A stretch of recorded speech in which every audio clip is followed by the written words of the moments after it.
So I actually don't know if this question was addressed to me or another person on this thread. The person is wondering how me or somebody else found the intentional community that we live in. I am an old hippie, and I've had a lot of thoughts and experience with intentional communities, so I thought that I would just offer my insights in the hopes that it could be helpful to other people who are looking to live in this way. So the first thing to say is that living in this way is a very attractive way to live, and it's a very natural way for us to live. You might even say that's sort of in our genetics to live in small little tribes. You've heard probably all the research about how most of us can really only maintain about 40 or 50 relationships that are meaningful, and beyond that, everybody's sort of too far out of our orbit to really feel close to us. So it's natural to live in these groups, and especially when we feel like it might be quite possible that the whole grid which sustains us might eventually collapse or disintegrate slowly. So living in a community of mutual support is an excellent way to go. That said, there are some complications to starting your own intentional community, or what used to be called a commune, and I want to talk about some of those. So the first obstacle, unfortunately, has to do with money. The thing that we all would like to get away from, really, is having to work for a living and instead trying to live off the land and support each other however we can. But unfortunately, it does take a good chunk of money to buy some land. Depends on where you buy it. Of course, you can go in the middle of nowhere and get some pretty good deals. But if you want to have any access to other resources and stores and social life or anything, you might want to be closer to a city, and that gets a little more expensive. Or even a town.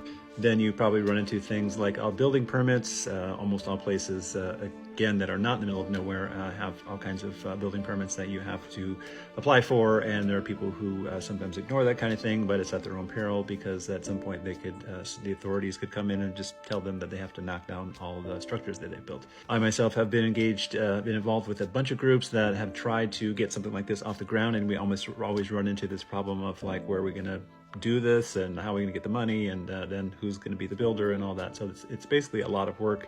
It's not saying that it can't be done, but that part of it is difficult.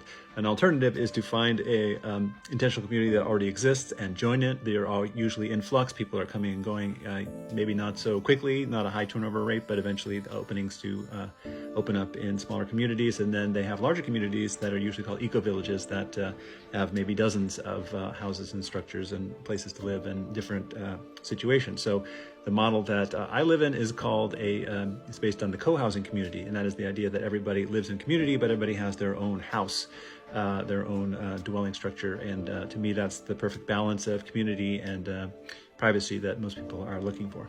So in my case, I live in a place where there are actually a lot of these co-housing communities, intentional communities, many of which kind of flout the rules in terms of the structures that are built on the land. That's a whole different story. But I found this place through a fortunate series of events that had to do with we were moving to this town, and we knew somebody, and through that person, we stayed temporarily with that person, got to know members of the community. Someone moved out. We were kind of just there at the right time and moved in. It was just before my daughter was born. So this is Amara. She's 8 years old. She has been living here her whole life. I want to tell people what you like about living in an intentional community. I like having like a lot of people and like near us, and like if you want to borrow something, they're close, and like you could just text them or come over. Right. And also, because there's other kids here, I like playing with them and like going over when I'm like ready to play. Yeah. What about the animals?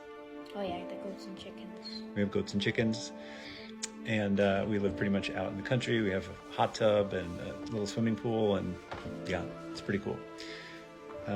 Thank you, Mari. So in summary, all I would say is, yes, go for it. It's an excellent way to live, and it might be the necessary way to live as we go through serious changes in society that are starting to happen right now. I'm seeing videos with people who are talking about climate change and how that's accelerating faster than even the most dire predictions anticipate. Climate scientists even are saying like, yeah, this is probably the time to find your people. So I wish all of you who's watching this video best of luck in finding your people, or at least finding a sustainable, enjoyable, beautiful place to live. It is a tremendous blessing. I consider myself incredibly fortunate, and I hope the same good fortune happens for all of you.